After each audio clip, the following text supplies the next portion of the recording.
Hello everyone, welcome to our channel education hotspot and here in this video हम बात कर रहे हैं आपके एमकॉम के सब्जेक्ट बिजनेस एनवायरनमेंट की।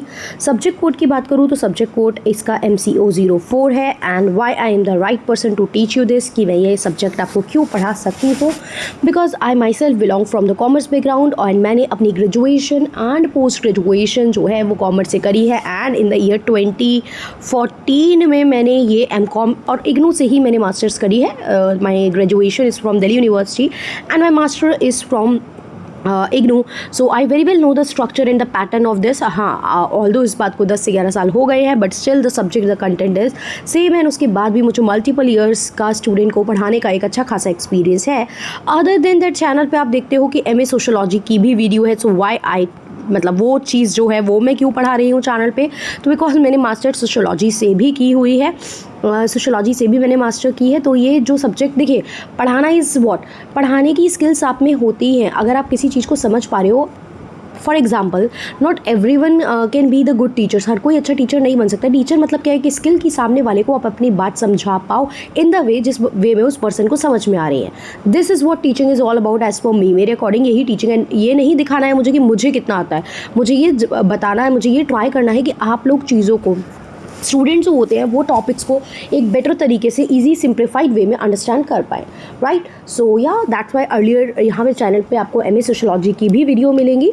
तो MA सोशोलॉजी की वीडियो को भी काफ़ी स्टूडेंट ने पसंद किया है, सपोर्ट किया है और अपना प्यार दिया है उन वीडियोस को, और उनसे बहुत सारे स्टूडेंट की हेल्प हुई है। You can watch the comment section, right, क्योंकि जनरली यूजुअली वीडियो में मैं बहुत ज़्यादा नहीं बोलती हूँ लाइक सब्सक्राइब शेयर। तो जितने भी स्टूडेंट हैं they are the genuine student, they are getting the benefit out of that, that's why they are the part of the channel, right. Free content भी है और कुछ टाइम से ही मैंने paid content of the important topic भी sociology का देने स्टार्ट करा है। तो इस तरीके से एक बहुत अच्छा खासा क्राउड जो है, बहुत अच्छे खासा क्राउड, आई विल नॉट से, आई एम अगेन सॉरी, एक स्टूडेंट का ग्रुप जो है, कम्युनिटी जो है वो बिल्डअप हमने यहाँ पे की है। क्लियर। सो अब हम बात करते हैं। देखिए, इग्नू के रिगार्डिंग क्या है ना कि स्टूडेंट को ग्रेजुएशन लेवल पे या रेगुलर कोई भी जा रहा है, चाहे स्कूल है चाहे कॉलेज है, वहाँ पे टीचर से इंट्रैक्शन होता है, पढ़ाया जाता है। अब पढ़ रहे हो नहीं पढ़ रहे हो that is the different thing कि आप लास्ट एक दिन में पढ़ोगे। लेकिन ये जो मास्टर, जो ओपन डिस्टेंस लर्निंग का जो कंसेप्ट है, वहाँ पे एक तो हमें पैटर्न क्लियर करने वाला कोई नहीं होता। सब्जेक्ट जो है, क्या क्या सब्जेक्ट है, कब कब किस चीज़ का एग्ज़ाम है, ये स्ट्रक्चर में हम इतना बिजी होते हैं। और उसके बाद क्योंकि हम ओपन एंड डिस्टेंस लर्निंग से पढ़ रहे हैं, तो या तो हम किसी और एग्ज़ाम की तैयारी कर रहे हैं या फिर हम ऑलरेडी कहीं पे वर्किंग हैं। तो उतना टाइम हमारे पास होता नहीं है कि हम डिटेल में सारी बुक्स लाएं और उतना डिटेलिंग में सब एक एक वर्ड, एक एक चैप्टर्स को पढ़ पाएँ। तो हमें चाहिए कि कोई हमें साधारण सी भाषा में चीज़ों को समझा दे, इंपॉर्टेंट क्वेश्चन हमें बता दे, किस तरीके से प्रिपेयर करना है, कैसे आंसर्स लिखने हैं, ये सब चीज़ें हमें बता दे, right. So yeah in this journey here I am to help you out. हम यहाँ पे आपकी हेल्प करने की कोशिश करेंगे। सो उस हेल्प करने की सीरीज़ में हम सबसे पहले सब्जेक्ट स्टार्ट कर रहे हैं बिजनेस एनवायरनमेंट। देखिए, सेमेस्टर वाइज भी चीज़ें हो गई है, तो आपको पता है कि इस सेमेस्टर में ये सब्जेक्ट कोड है, इसका मुझे एग्जाम देना है। तो I will not mention semester 1, semester 2, semester 3, I will just mention in the title IGNOU M Com and subject का code and subject name. Clear. चलिए, तो यहाँ पे बात हो रही है बिजनेस एनवायरनमेंट की। डायमेंशंस यूनिट 1 है ये आपकी, ब्लॉक फर्स्ट की यूनिट 1 है। इसमें आप क्या पढ़ोगे, आपको ऑब्जेक्टिव पढ़ने हैं, बिजनेस एनवायरनमेंट होता क्या है वो पढ़ना है, क्यों ज़रूरी है, इसके कितने टाइप्स हैं, एक्सटर्नल एंड इंटरनल एनवायरनमेंट क्या होता है, किस तरीके से ये इमर्ज हो रहा है, एनवायरमेंटल स्कैनिंग का कंसेप्ट क्या है, ये सब हमें यहाँ पे पढ़ना है, राइट। तो सबसे पहले आप देखिए, एक वर्ड यहाँ पे आप देख रहे हैं एनवायरनमेंट। एनवायरनमेंट का मतलब क्या होता है, sum total of the external and internal things around us. आपके आसपास में जो भी चीज़ें हैं वो एनवायरनमेंट है। अब हम जब environment as a subject sense में पढ़ते हैं तो हम all the biotic, abiotic component, living and non living component की बात करते हैं, एटमॉस्फेयर की बात करते हैं, राइट। ये बहुत सारी चीज़ों की बात हम एनवायरनमेंट एज अ सब्जेक्ट में करते हैं। But here we have the subject by the name business environment. हमारे पास क्या सब्जेक्ट है, बिजनेस एनवायरनमेंट। तो जब एनवायरनमेंट को आप बिजनेस के साथ अटैच करके देखोगे तो यू विल सी कि the external and internal thing that is impacting the business, business के आसपास की ऐसी सारी चीज़ें जो बिजनेस पे इन्फ्लुएंस डाल रही हैं या बिजनेस पे इम्पैक्ट डाल रही हैं। अब वो इन्फ्लुएंस या इम्पैक्ट पॉजिटिव भी हो सकता है और नेगेटिव भी हो सकता है। जब भी आपसे किसी चीज़ के इम्पैक्ट की बात की जाती है तो impact can be positive as well as negative, right. Impact हमेशा फ़ायदे वाले पॉइंट्स नहीं होते हैं। तो जो भी चीज़ें बिजनेस पे इम्पैक्ट डालती हैं वो बिजनेस एनवायरनमेंट का पार्ट हो जाती हैं। वी विल सी, जैसे आप बिजनेस कर रहे हो, राइट, आप कोई चीज़ सेल परचेज कर रहे हो तो आपके कस्टमर आप पे इम्पैक्ट डालेंगे ना, आपके कस्टमर भाई सेल बढ़ाने कम करने में कंज्यूमर का, कस्टमर का एक इंपॉर्टेंट रोल होता है। प्लस आपके जो सप्लायर है जिनसे आप अपने प्रोडक्ट का रॉ मटेरियल लेते हो वो भी डालेंगे आप पे इम्पैक्ट। प्लस सरकार है, क्योंकि सरकार की पॉलिसी से आपके बिजनेस पे चीज़ों पे इम्पैक्ट पड़ता है। मान लीजिए टैक्स बढ़ जाए या गवर्नमेंट जो है वो इस चीज़ को ट्रेड करने पे कुछ रिस्ट्रिक्शंस लगा दे, तो गवर्नमेंट की पॉलिसी का भी बहुत रोल पड़ता है। प्लस बैंक या अदर क्रेडिट वाली जो एजेंसीज़ होती हैं जिनसे आप क्रेडिट ले रहे हो, राइट। बिजनेस में हमेशा ऐसा नहीं होता ना कि आपके पास फंड अवेलेबल रहे, समटाइम आपको क्रेडिट पे भी काम करना पड़ता है। तो क्रेडिट पे काम करना पड़ेगा, तो आपको जब कोई क्रेडिट देगा तो किसी बेसिस पे देगा, कोई फ्री में ऐसे पैसा नहीं बांटता है। तो उस केस में वो भी आपके बिजनेस एनवायरनमेंट का पार्ट है। आपको अपनी image bank and other credit institution के आगे भी ऐसी बना के रखनी है कि सामने वाला पर्सन आपको अच्छा खासा लोन दे सके, राइट। चलिए, तो अब एक बार देखते हैं यहाँ क्या मेंशन है। यहाँ पे सिंपल बताया गया कि बिजनेस एनवायरनमेंट को समझना किसी भी ऑर्गेनाइजेशन, किसी भी संस्था, किसी भी कंपनी के लिए बहुत ज़्यादा ज़रूरी है, किसी भी बिजनेस के लिए बहुत ज़्यादा ज़रूरी है। एंड हमें पता है कि एनवायरनमेंट बहुत ज़्यादा कॉम्प्लेक्स है और डायनेमिक है, मतलब थोड़ी थोड़ी देर में चीज़ें बदलती रहती हैं। ऐसा नहीं है कस्टमर के टेस्ट एंड प्रेफरेंस सेम रहते हैं, ऐसा नहीं है सरकार की पॉलिसी सेम रहती है, ऐसा नहीं है चीज़ों के प्राइस हमेशा सेम रहते हैं। सोसाइटी में थिंग्स, जैसे अभी देखो आप इंटरनेशनल ट्रेड कर रहे थे ना यूएस के साथ, यूएस ने टैरिफ बढ़ा दिया, तो ये क्या चीज़ें हो रही हैं, ये डायमेंशंस जो होते हैं, ट्रेड डायमेंशंस, चाहे वो डोमेस्टिक हो, विद इन द कंट्री हो, आउटसाइड द कंट्री हो, चीज़ें चेंज होती रहती हैं। जैसे फॉर एग्जांपल अगर आप कुछ ट्रेड करते थे लेट्स से पंजाब में या फिर हिमाचल में या फिर उत्तराखंड में, तो आप देख रहे हो कि वहाँ पे जो नेचुरल कैलामिटीज़ जो है वो आई हैं, उस वजह से भी तो ट्रेड इम्पैक्ट होगा। तो नेचर का भी एक रोल यहाँ पे जो है हमें देखने को मिल रहा है। तो वही चीज़ है कि बिज़नेस एनवायरनमेंट बहुत ज़्यादा डायनेमिक होता है, और जो एनवायरनमेंट आप बिज़नेस की बात करो, बिज़नेस जिस एनवायरनमेंट में ऑपरेट कर रहा है, वो जो एनवायरनमेंट है वो आपको बहुत सारी अपॉर्चुनिटीज़ देता है और कुछ खतरे भी साथ साथ में आते हैं। देखिए आपके पास ऑप्शंस आते हैं, जैसे कोविड के टाइम पे देखो बहुत सारे लोगों ने अपॉर्चुनिटी देखी मास्क सैनिटाइज़र वाली। कोविड के टाइम पे ऑनलाइन वाला पार्ट का बहुत ज़्यादा रिलेवेंस रहा, तो देखो ना कितनी एडटेक आज उनकी वेल्थ आप कैलकुलेट भी नहीं कर सकते हो कि उनकी कितनी वेल्थ है ईयरली, कितना उनके ओनर्स अर्न कर रहे हैं। क्यों? That was a opportunity, right. But हाँ, वो अपॉर्चुनिटी आएंगी तो थ्रेट तो बिल्कुल आएगा। ऐसा तो नहीं है ना बिजनेस में सब फायदे आएंगे, सब चीज़ें स्मूथ चलेंगी, तो अपॉर्चुनिटी के साथ थ्रेट्स भी आते हैं। तो बिज़नेस को क्या करना चाहिए, अपनी स्ट्रैटेजी बनानी चाहिए कि किस तरीके से वो अपनी अपॉर्चुनिटीज़ का बेनिफिट कैपिटलाइज करेगा, मतलब उन अपॉर्चुनिटीज़ को यूज़ करके उससे पैसा कमाएगा, राइट। और थ्रेट से अपने आप को बचा के चलेगा। तो आपके पास अपॉर्चुनिटीज़ आ रही हैं, थ्रेट आ रही है, लेकिन ये आपको एनालाइज करना ज़रूरी है कि आप उनको कैपिटलाइज कैसे करोगे।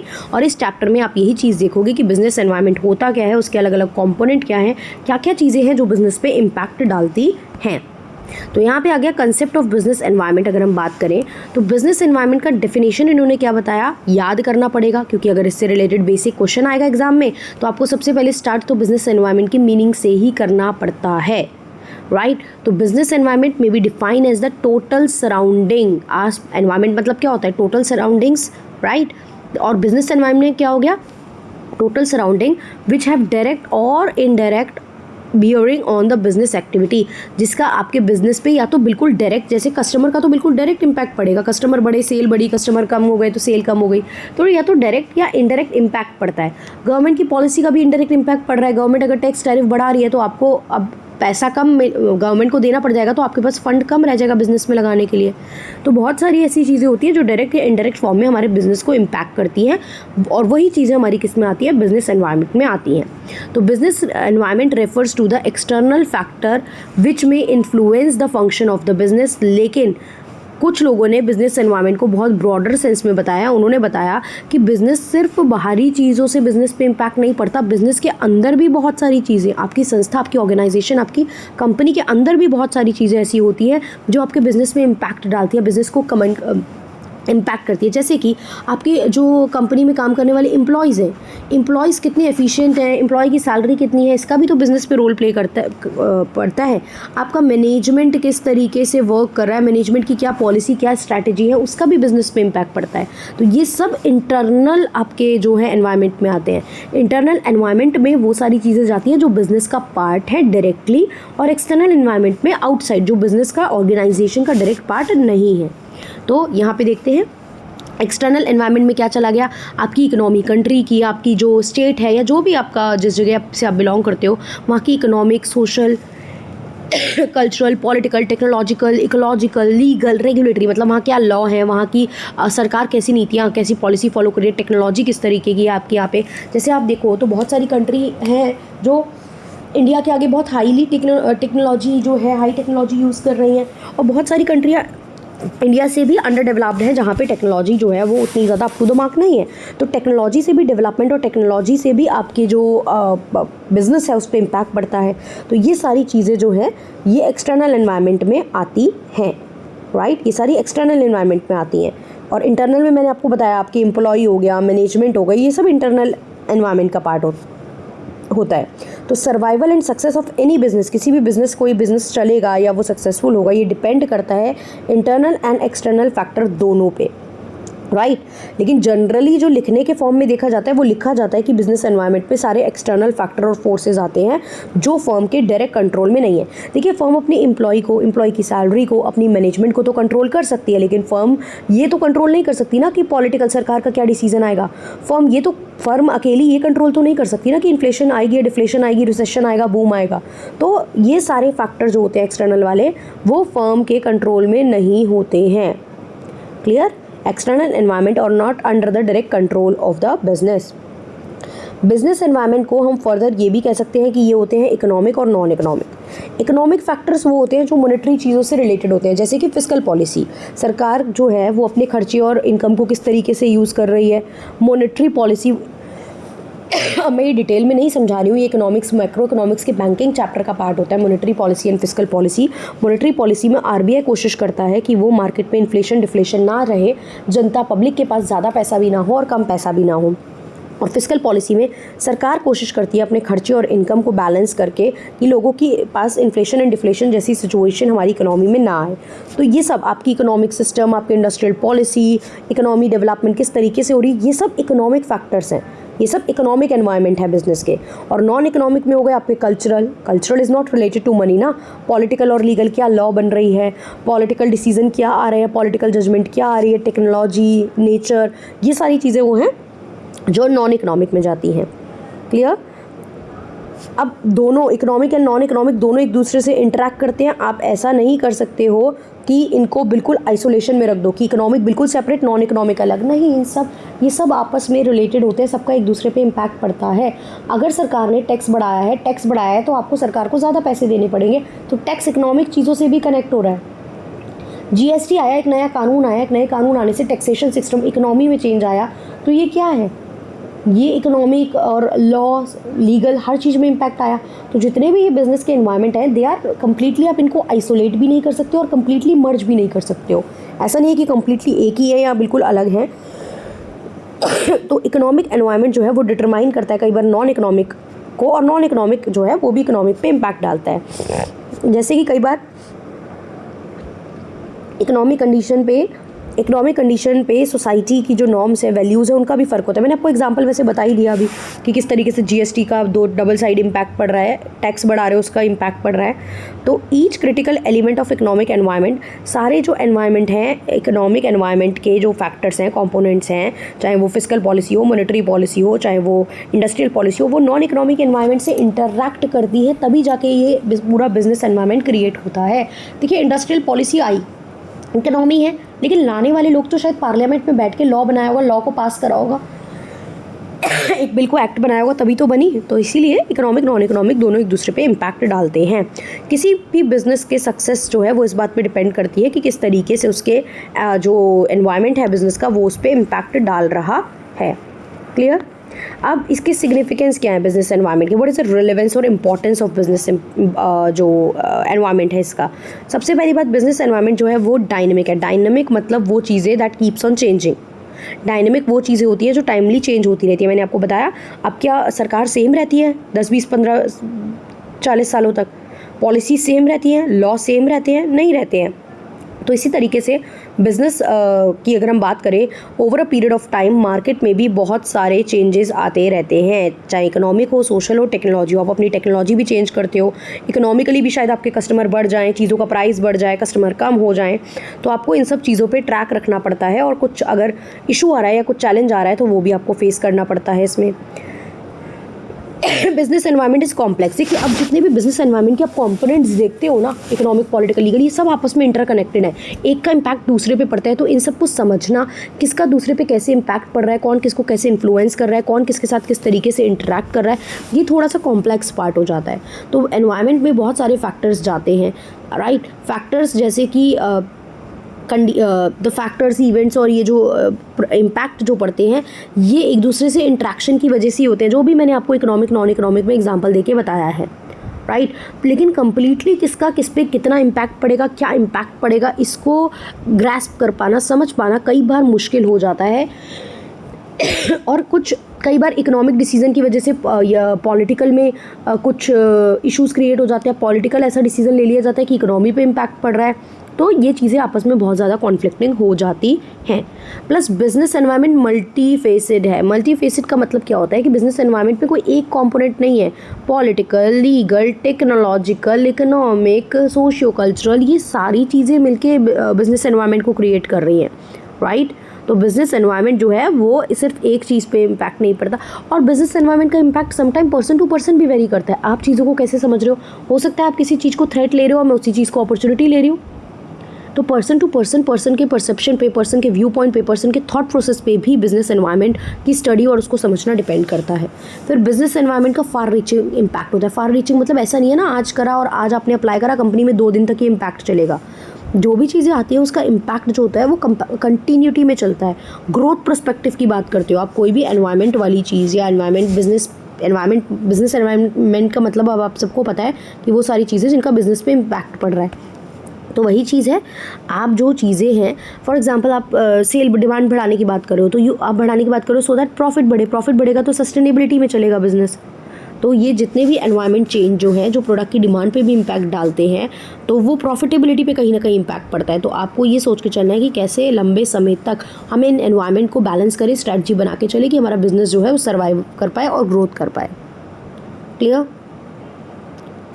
तो अभी हमने ये देख लिया कि बिज़नेस एनवायरनमेंट डायनेमिक है, कॉम्प्लेक्स है, मल्टीफेसेड है, और आप कोशिश करते हो कि हम जो है इन सब चीज़ों को समझ के सर्वाइव कर पाएँ, कंटिन्यूटी रख पाएँ अपने बिज़नेस की और बिज़नेस की ग्रोथ कर पाएँ। तो हर बिज़नेस ऑर्गेनाइजेशन के लिए बहुत ज़रूरी है कि वो मॉनिटर करे टाइम टू टाइम अपने एनवायरनमेंट को। ऐसा नहीं है आज बिज़नेस स्टार्ट करा 10 साल बाद देखोगे तो बंद ही करना पड़ जाएगा। आपको टाइम टू टाइम अपनी ग्रोथ, अपनी प्रॉफिटेबिलिटी, अपनी डेवलपमेंट मेजर करनी पड़ती है। मार्केट बेस देखना पड़ता है आपका कितना है, क्या है, आपने डेवलप कितना किया, आपकी सेल कितनी बढ़ी, आपकी प्रॉफिटेबिलिटी कितनी बढ़ी, और उस बेसिस पे वही अगेन अपॉर्चुनिटी थ्रेट पहचान के आपको कुछ स्ट्रैटेजिक डिसीजन लेने पड़ते हैं, राइट। अब बिजनेस एनवायरनमेंट को अगर आप समझ के चल रहे हो, बिजनेस एनवायरनमेंट के कंसेप्ट को आप दिमाग में लेके चल रहे हो, उससे होगा क्या, उसमें आप एनवायरनमेंट की टाइम टू टाइम स्कैनिंग कर रहे हो। एनवायरनमेंट मतलब हवा पानी नहीं है, बिजनेस के एनवायरनमेंट है, कस्टमर, रॉ मटेरियल, मार्केट, ये सब चीज़ों की बात है। तो उससे आपको पता चलेगा कि सोसाइटी में क्या सोशल, लीगल, पॉलिटिकल, कल्चरल चीज़ें चल रही है और वो किस तरीके से बिजनेस पे इम्पैक्ट डालेंगे और क्या वो थ्रेट हमारे लिए बन सकते हैं, ताकि आप टाइमली करेक्टिव स्टेप ले पाओ, ताकि उसका नुकसान आपको ना हो। तो एक तो ये फ़ायदा है बिजनेस एनवायरनमेंट को स्टडी करने का, प्लस आपको अपॉर्चुनिटी और थ्रेट पता चल जाते हैं। देखिए एक चीज़ होती है स्वॉट एनालिसिस। स्वॉट एनालिसिस क्या होता है, आप बिज़नेस को क्या, इवन आपको और मुझे भी ये चीज़, अब हमारा कोई गोल है, हमें कोई टारगेट अचीव करना है तो हमें भी अपने स्ट्रेंथ, अपनी वीकनेस, अपने अपॉर्चुनिटीज़ और थ्रेट पता होने चाहिए। अगर आपको ये चीज़ें पता है अपने बारे में या बिज़नेस के लिए क्या स्वॉट है, तो आप उनको टाइमली पहचान के और उनके लिए एक्शन ले सकते हो, राइट। तो आप अपनी strength and weakness, opportunities and threat जो है वो पहचान पाओगे। तो ये दोनों पॉइंट मिला के क्या बन रहा है, स्वॉट एनालिसिस। आप चाहो तो लिख सकते हो स्वॉट एनालिसिस कर पाएंगे हम, और इस तरीके से बॉक्स बना के लिख देना एस के नीचे, इसकी फुल फॉर्म WOT। तो ये भी एक इंपॉर्टेंस रिलेवेंट पॉइंट है बिजनेस एनवायरनमेंट की स्टडी का। फिर आप क्या कर सकते हो, आप यहाँ पे अपने कॉम्पिटिटर की स्ट्रैटेजी वगैरह पता लगा सकते हो। प्लस यहाँ पे आप क्या कर सकते हो, आप मार्केट की, कॉम्पिटिटर की स्ट्रैटेजी पता लगाओगे तो आप फर्स्ट मूवर एडवांटेज ले पाओगे। फर्स्ट मूवर मतलब आप पहले से मार्केट में वो चीज़ इंट्रोड्यूस कर पाओगे, ताकि आपको उसका बेनिफिट जो है वो ज़्यादा मिल जाए। यहाँ पे आप जो है इन्फ्लुएंस कर सकते हो और अपने बिजनेस के लिए इम्पैक्टफुल डिसीजन जो है वो ले सकते हो। तो all these are the benefits. अगर आप बिजनेस एनवायरनमेंट को स्टडी करके चलोगे तो ये सब बेनिफिट आपको मिलेंगे, राइट। अब इन्होंने देखो शॉर्ट में प्रैक्टिस एक्सरसाइज दिया, एग्जाम में इतना छोटा छोटा छोटा तो नहीं आता है, बट आप खुद पढ़ के खुद को आंसर करके देखो। अब बिजनेस एनवायरनमेंट क्या होता है, economic and non economic environment क्या होते हैं, बिजनेस एनवायरनमेंट मल्टीफेसिड क्यों है, ये भी आप आंसर यहाँ कर सकते हो। आई होप आपको यहाँ तक के टॉपिक समझ में आए होंगे। पार्ट 2 में हम लोग इसको फर्दर आगे कंटिन्यू करेंगे और इस यूनिट का अगला पार्ट करेंगे। तो अगर ये सीरीज़ बेनिफिशियल लग रही है, आपको समझ में आ रही हैं चीज़ें, then do let me know in the comment box. आप मुझे कमेंट करके बताएंगे so that I can continue with this series, और इसके अलावा भी मैं आपको बाकी subject with regard to IGNOU MCom cover करा सकूँ। Right, so yeah will wait for your response and will take the decision as per your response. Thank you everyone. See you in the next part.